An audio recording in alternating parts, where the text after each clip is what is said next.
Bonjour tout le monde, dans cette nouvelle fiche méthode, on va évaluer la vitesse volumique d'un réactif ou d'un produit lors d'une transformation chimique lente. Vous devez donc connaître les définitions qui permettent d'exprimer l'apparition d'un produit, c'est donc la dérivée de la concentration de ce produit au cours du temps, ou bien dans le cas d'un réactif, puisque la concentration diminue, sa dérivée va être négative. Une vitesse ne pouvant être négative, eh bien, la définition de la vitesse de disparition, c'est l'opposé de la dérivée de la concentration de ce réactif au cours du temps.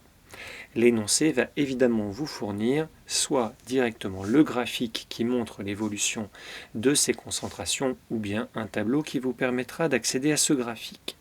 La réaction que je vous propose met en jeu les ions argent et le fer, forme donc les ions fer2 et de l'argent. Voici donc les évolutions graphiques et on voit apparaître deux des espèces chimiques, l'un des réactifs les ions argent en rouge et l'un des produits les ions fer en vert. On va commencer par la vitesse d'apparition d'un produit pour déterminer, pour obtenir une valeur approximative de la vitesse. On va être obligé donc d'utiliser l'aspect graphique de la dérivée, c'est-à-dire le coefficient directeur de la tangente en un point particulier.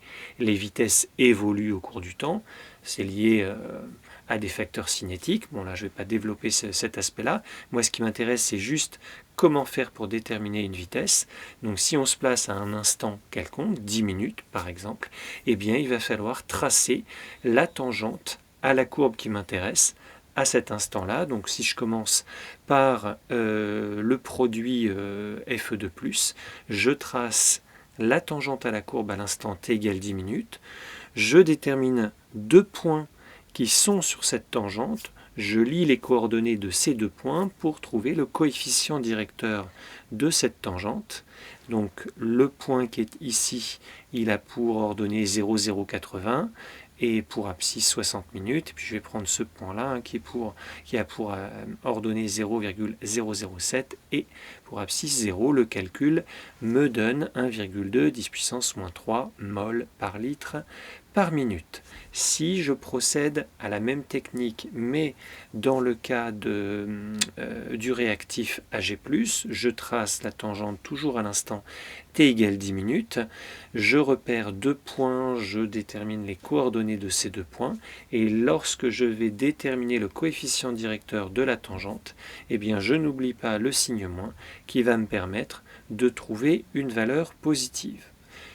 Une fois que j'ai ces deux valeurs, en général on vous en demande qu'une, mais là je vous en ai mis deux, parce qu'en fait si on les compare, là je me suis intéressé donc à un réactif et un produit, si on regarde l'équation bilan, on constate en fait que lorsque deux ions argent réagissent, il se forme un ion fer. Autrement dit, les ions argent vont disparaître deux fois plus vite que ne vont apparaître les ions fer. Eh bien, ce que nous disait de manière instinctive l'équation, on le vérifie au travers des valeurs de la vitesse. Vous voyez que la vitesse de disparition des ions argent est bien, grosso modo, deux fois plus grande que celle d'apparition des ions fer. A très vite pour une nouvelle fiche méthode.